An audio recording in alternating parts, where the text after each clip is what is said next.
গুনাহগারে তওবা করলে তুমি বড় খুশি হও আল্লাহ।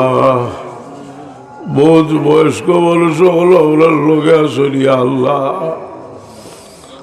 যারা জীবনে বহুত হাজারো বার তোমার শ্রদ্ধা করছে মানুষ ওনার লোকে আসেনি আল্লাহ।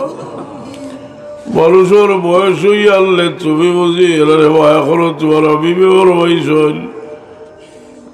80 বছর বয়স হই আনলে আল্লাহ ঘোষণা দেন যে আমার বন্দার অবিনিষ্টা হল, আমার বন্দার আমল লোহার মধ্যে আর গুলা লেখিও না।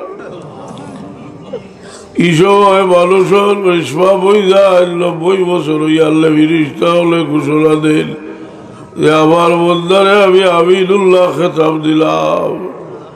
ইয়া আল্লাহ, বহুত বয়স্ক আর বহুত মাসুম বচ্চের ধরে লইয়া তোমার দরবার হাত উঠাইছি। আমরা বহু মানুষের